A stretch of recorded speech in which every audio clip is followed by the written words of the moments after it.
Alhamdulillah, kita bersyukur pada Allah Subhanahu wa taala di hari yang penuh kebaikan, keberkahan ini, karena ini juga di tempat kami di sini juga sedang hujan dan saya tadi juga agak terlambat karena sholat ya, di musola agak jauh dari rumah. Namun tidak mengurangi semangat dan keberkahan tentunya dari Allah Subhanahu wa taala dalam majelis ilmu kita ini. Dan selawat serta salam terbaik kita sampaikan kepada junjungan kita, pemimpin kita, imam kita, yaitu Rasulullah SAW. Dan mudah-mudahan kita semua terus diberikan taufik hidayah oleh Allah Subhanahu wa taala untuk mengikuti jejak perjuangan sunnah beliau SAW, serta apa-apa yang sudah beliau ajarkan kepada para generasi terbaik yang pernah ada dan hadir di muka bumi ini, yaitu para sahabat, tabi'in wa tabi'ut tabi'in. Baik, Ibu sekalian, jazakumullah khair atas undangan dari El Nusa ya, hari ini yang mengundang saya ke sini. Kayaknya ini yang kedua kali kalau nggak salah ya. Gak tau lah, pokoknya itulah. Baik, bicara tentang kiat-kiat atau mungkin tips-tips hidup sehat ya, sesuai dengan sunnah Nabi SAW. Sebagaimana yang sering saya sampaikan di berulang-ulang kajian, bahwa agama kita ini adalah agama yang sangat menjunjung tinggi kesehatan, karena hampir semua ibadah-ibadah yang kita lakukan, Bapak Ibu sekalian, itu memerlukan fisik yang kuat ya. Contoh mungkin yang kita kerjakan tiap hari yang menjadi ibadah wajib kita itu sholat ya.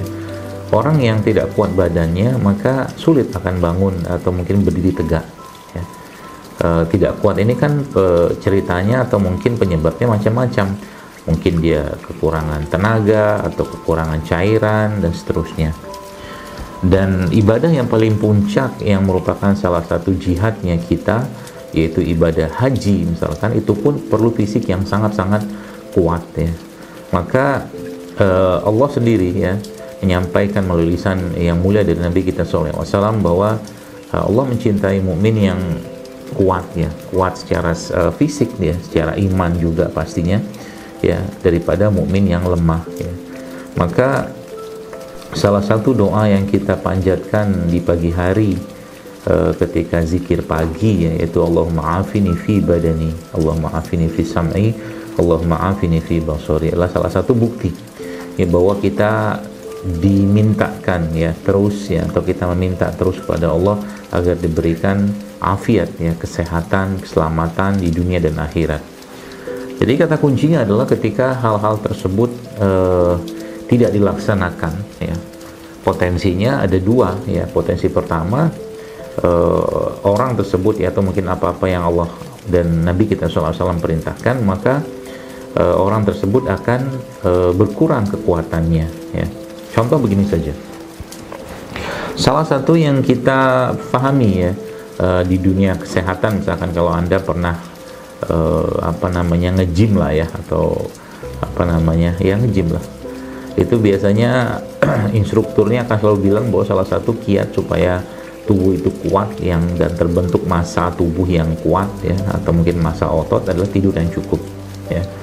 Dan pola-pola tidur yang disampaikan ya, itu tidak dijelaskan secara detail ya. Hanya dijelaskan bahwa pola tidur 6-8 jam itu sangat baik ya untuk menjaga kesehatan dan massa otot ya.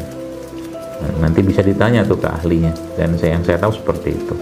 Jadi orang yang mau membentuk massa ototnya ya, tidak akan mungkin bisa dapatkan massa otot tadi kalau seandainya tidurnya kurang gitu loh.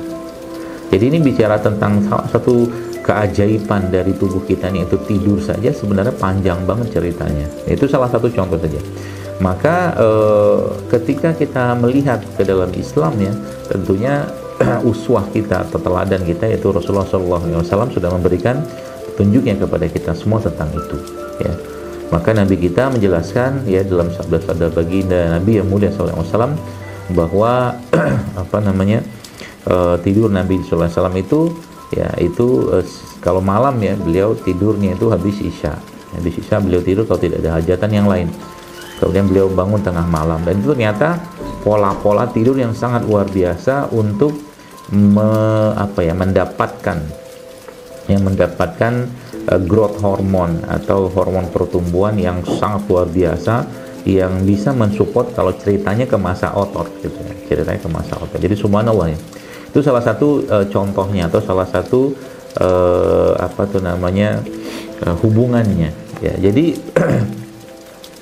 di saat seperti ini juga sama sebenarnya ya, kalau kita lihat di era wabah kayak begini sekarang ya, maka tadi saya mendengar ada salah satu kalimat dari MC kayaknya ya, Pak Bambang mungkin ya, yang mengkambing hitamkan rambutan.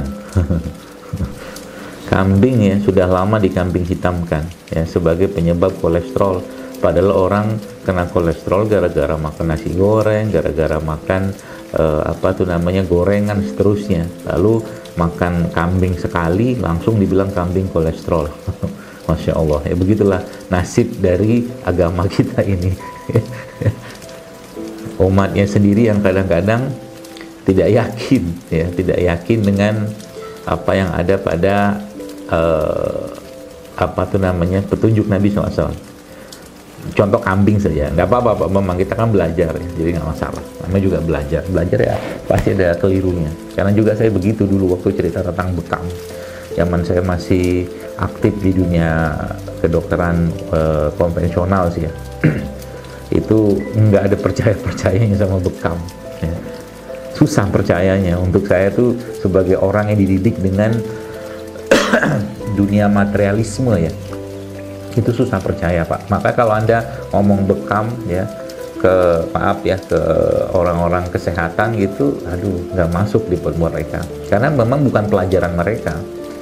Tapi subhanallah ya, kemarin bayangkan saya sendiri memang ada dia teman-teman sahabat-sahabat saya itu yang pengalaman bekam itu masya Allah ya. Bahkan kemarin subhanallah ada salah satu sahabat saya itu yang beliau memang sangat-sangat lama sudah berkecimpung dalam dunia bekam. Bayangkan itu dia cerita ya, subhanallah, ada bayi ya, hidrosepalus ya, yang ada dalam janin yang ada dalam kandungan ibu dalam kondisi hidrosepalus ya.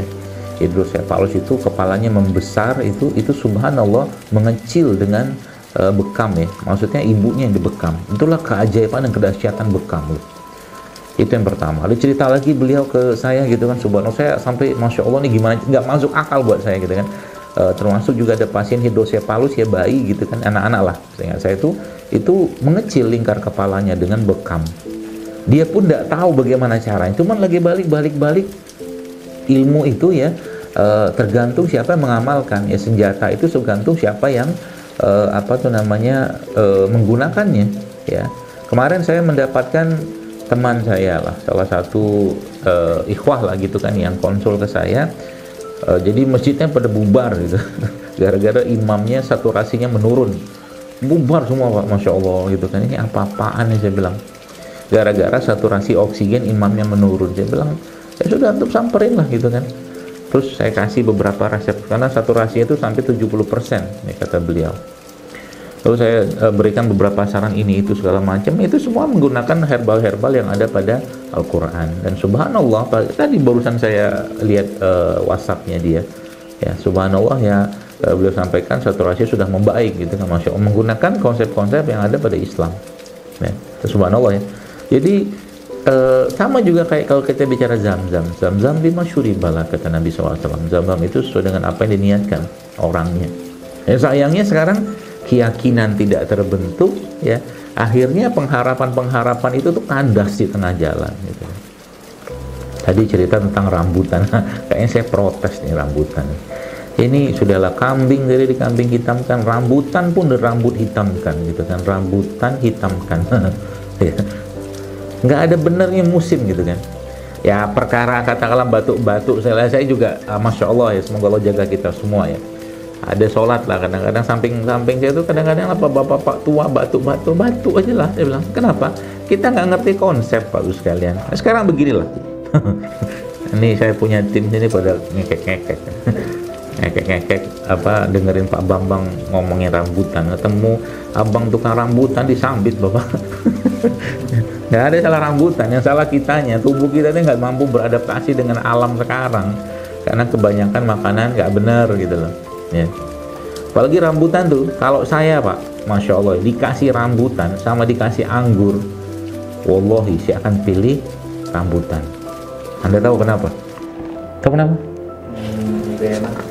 Bukan lebih enak, segitu-gitunya rambutan nggak mungkin disemprot pestisida gitu loh. Udah lah. Dalamnya kan. Nggak mungkin, tinggi loh pohon rambutan tuh, iseng banget itu petanian nyemprotin, kebayang gitu kan, nyemprotin gitu-gitu kayak orang nyemprotin padi gitu kan ya. Buah-buahan yang justru malah tumbuh alami itu kita makan. Batu itu ya memang tubuh kita tuh bermasalah gitu kan. Terus kalau batu bubar 1 som, batu kedua bubar 2 som, la haula wala quwata illa billah. Ini iman kita di mana gitu kan. Nah tadi bicara tentang panu, misalkan tangannya ada panu nih, misalkan itu ajaran ilmunya, tangan saya ini ada panu Pak Bu, terus saya gosokin ke Pak Bambang, ke tangan Pak Bambang, not gitu saya gosokin, kira-kira tertular nggak panunya? Coba, bisa iya, bisa enggak ya. Kalau iya apa? Kalau seandainya barrier ya, pertahanan kulit Pak Bambang, ini Pak Bambang maaf jadi korban terus ya karena wajah antum yang tertampang sih, terpampang. Jadi barrier saya dan barrier Bapak, kalau barrier Bapak lemah karena kulit kan juga punya pertahanan. Ya kalau seandainya kena ya udah jamur saya pindah ke Bapak.